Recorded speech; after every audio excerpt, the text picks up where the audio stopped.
What is up, everyone? Today we have the Land Rover Defender for a night video. Now, first of all, check this out. You can turn the lights on with the key fob. One of the coolest things is, look at this, totally unnecessary, but totally Defender. Now in this video, you're gonna see these exterior lights, interior lights, how everything looks, and take it for a test drive and see just how well this Defender does. All right, so let's start out on these exterior details with this Land Rover. So first of all, this Defender for 2020 is redesigned and all new. Defender keeps a lot of the iconic characteristics. Now take a look at this. Look at these circular headlights with that top part cut off. These are the premium LED headlights with the signature lighting. So you've definitely got this iconic design. I love the little squares, the circle, partial circle anyways. The premium LEDs are not on every model. They start on the SE and higher, which is what we actually have here. You'll also see the fog lights below. And then as we look at the right side, those fog lights are also LED. The right side, you've got the blinker inside of those squares. So that's kind of cool. It doesn't completely take away the signature lighting or the daytime running light portion of it. What do y'all think of that? I think it looks really nice. I like the modern spin on this Defender with those circular headlights. And this paint color, it's kind of a brownish green color. Very unique. Let me know what you think below. It does kind of have a shine to it as well, so it looks cool on this Defender.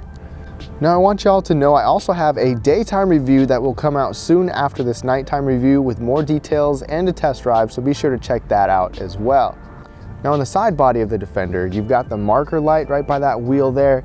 These black wheels are actually optional for this particular Defender SE. We have an off-road package. As you can see, you've got the blinker in the mirror as well. So you've got some really good lighting all around for this Defender. Marker light on the back. Typical iconic boxy design and somewhat two-tone because we've got the black roof, basically a black top with this paint color.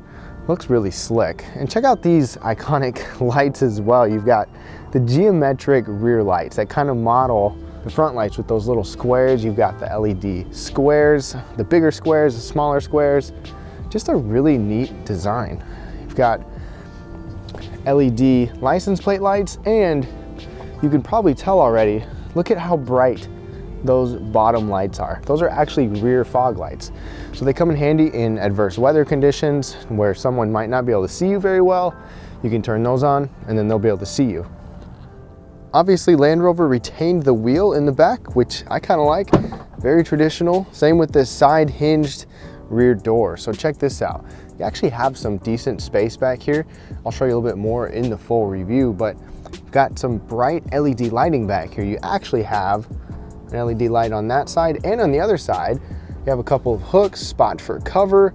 And check this out, these buttons right here, you can actually press that and the vehicle will lower or raise depending on what you want, because we have an air suspension. So that is pretty cool. Light on the other side, plug in back here, not too bad. Now just a quick look at the back seat. So you've got LED lighting back here as well. You've got one on each side because we've actually got that panoramic roof, which is optional.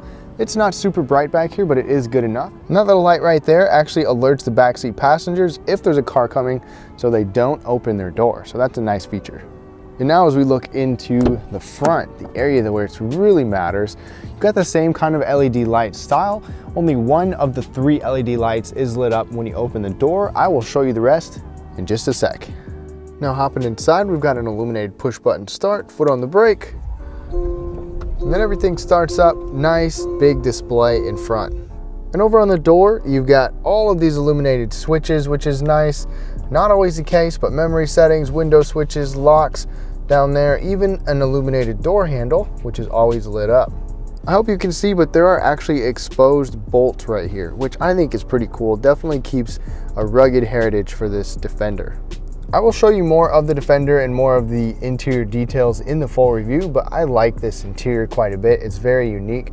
So first of all, right in front, you've got a big digital display in our Defender that you can customize as well. It's a very clear display. You can have 2 gauges, 1 gauge. You can change what you see on each side as well, which is pretty sweet. So let me show you what the 2 gauge layout looks like. At night, this is just so vibrant.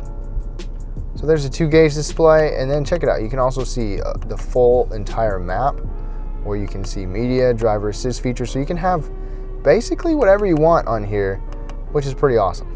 All of your light controls are on this stock. You move this forward for fog lights, or you move it back for your rear fog lights, and then you have information controls for your display here as well.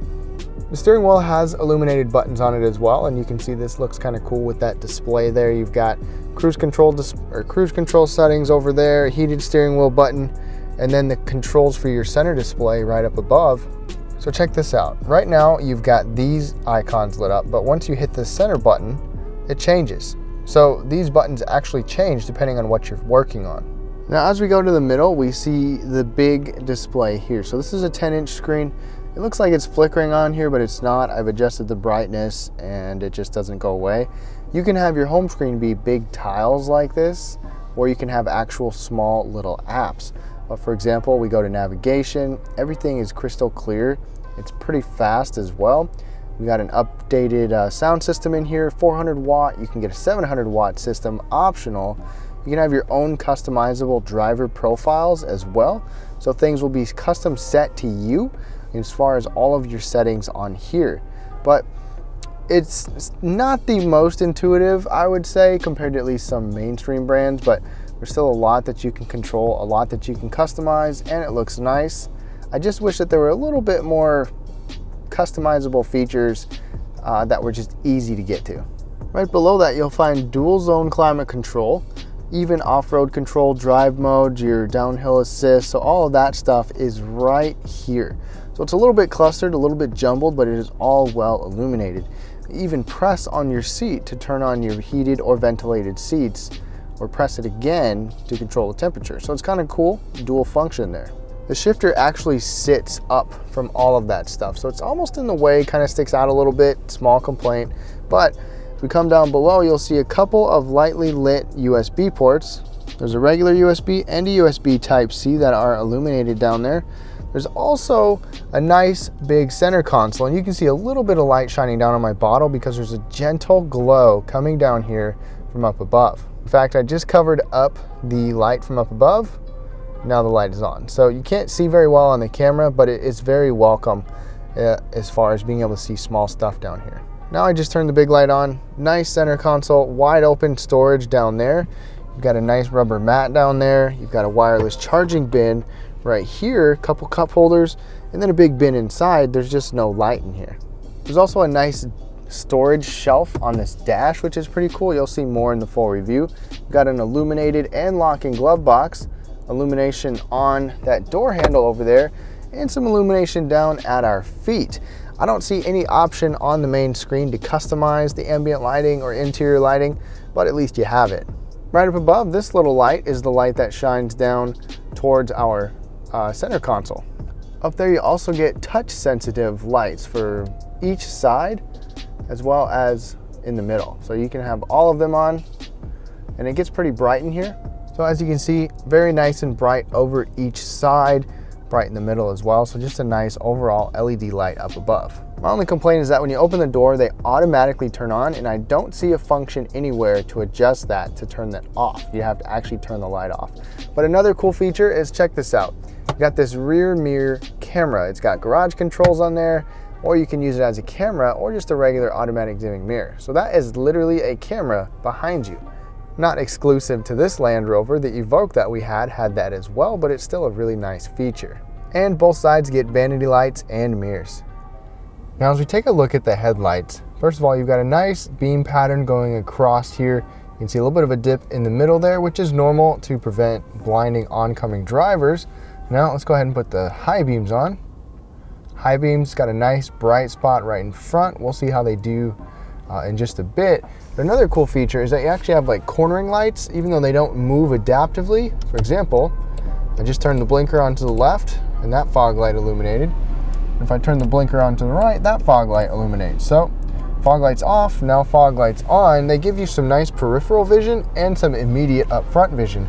And the Land Rover has not been tested by the IIHS for its headlights, but these premium LED headlights, Land Rover at least says that they have better output than the regular base LEDs. Let's go ahead and get them on the road and see how they do.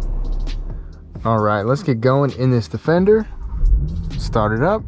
Headlights do their level, little tiny dance. They're not full adaptive left to right, but we're going to go through the automatic high beams. We're going to see how well these lights do on a dark road. First thing here is when you put the signal on to the left or to the right, that's when you get a little bit of the illumination from the fog lights, but it doesn't actually work like in corners or in curves at high speeds or anything like that. It's just a slow speed cornering light basically with your blinker. So that's about it. But in this video, I'm not going to talk a ton about driving impressions and what it's like to drive this Defender, but be sure to check out my full review if you want to know all about that. But I really like this ambiance in here at night. It looks good. It's got a good glow to it. There's ambient light in the areas that need it the most.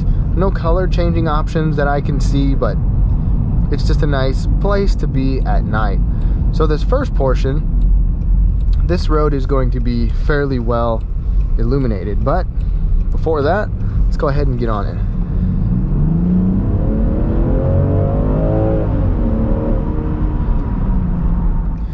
So for this first part, I just have the automatic high beams on, and this road there's going to be some overhead street lights, and I'm just going to be curious how sensitive these lights are with the street lights.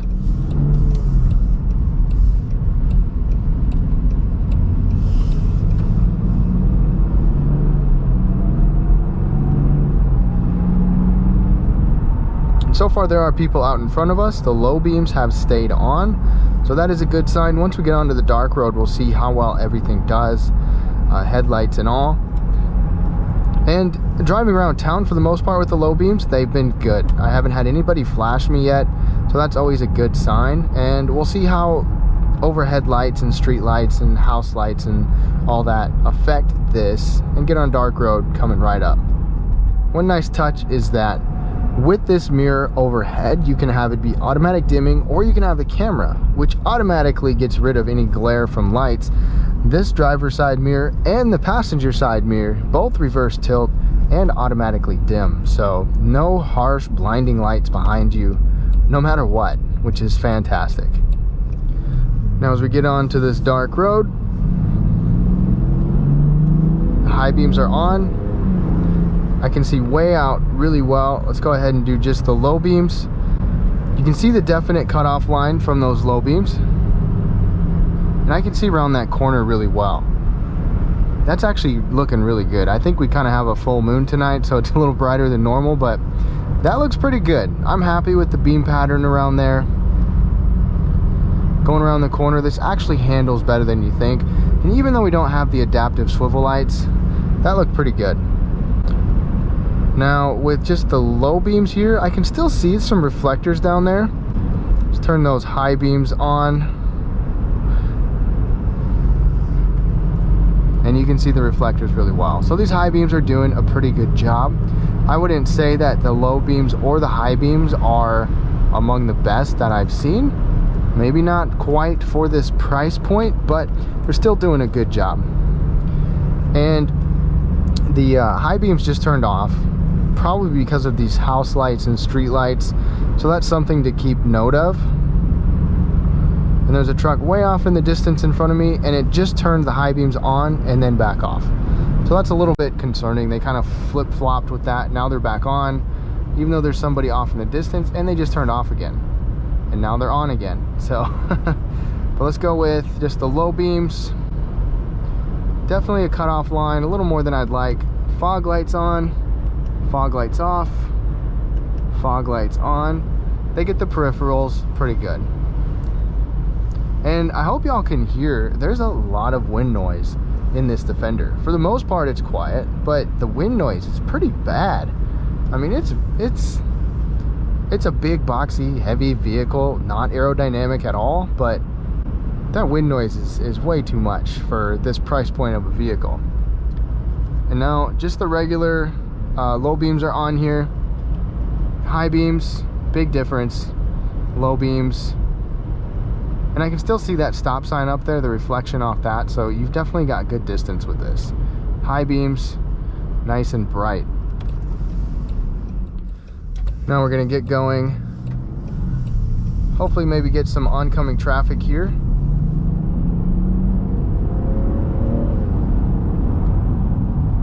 And the Defender is still a fun vehicle to drive with that inline six, 400 plus pound-feet of torque. Low beams are on, oncoming traffic, so that's good. No blinding the oncoming traffic.